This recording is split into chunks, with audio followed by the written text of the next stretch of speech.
Today we're gonna install a floor receptacle. I drove the laundry or bed through the floor for location purpose, as you can see right here.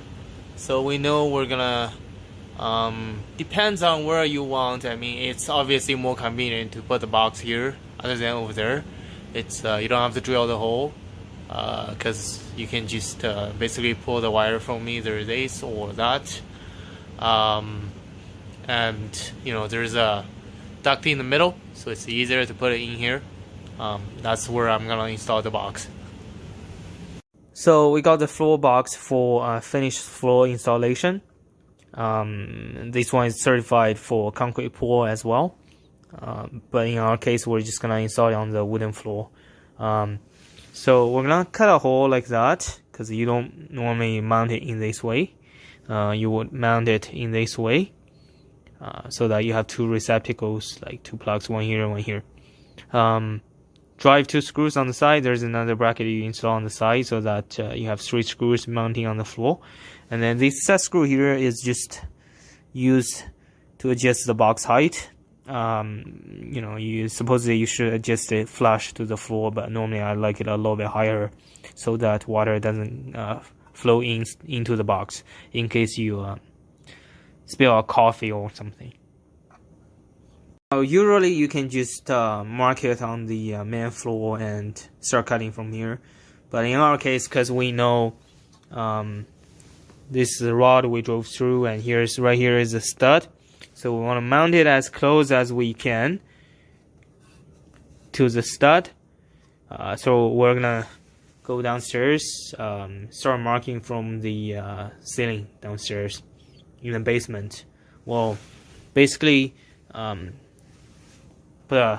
use a bigger drill bit, drill four holes to mark the corners, and then we will come upstairs and finish cutting with a jigsaw.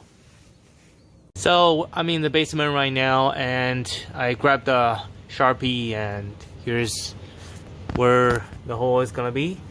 We're gonna drill 4 holes at the corners so that we can go upstairs and use a jigsaw to finish the job. Now we're gonna cut the extra carpet first with a knife. Time to test my brand new jigsaw. Quality looks pretty good for the price. That jigsaw was amazing. It cut at the floor like cutting butter.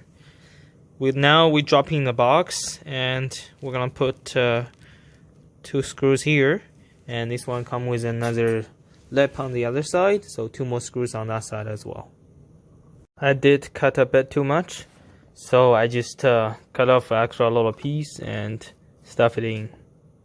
Got a piece of wire which is long enough. There's plenty of length from the box to the light fixture that I was gonna pull power from. Forgot my wire stripper at home, so I'm using the old-fashioned way. Just grab a knife and cut around it, and then just simply you know, pull off the sleeve. It's kind of hard to do it with one hand, but you know, as you can see, just cut around it and pull it off. Old-fashioned way. You know, you can also use a lighter, just burn off this plastic insulation around it, and then pull off with your fingers or plier. This one came with plastic clip, so slide the 14-2 into the slot like this, and click this into the box. Forgot that there's no power to this light fixture when the switch is off, so we're just gonna pull the power from this box here. Okay, so you know, hook up your wire, hot to hot, neutral to neutral, ground to ground. You know, pull the wires in.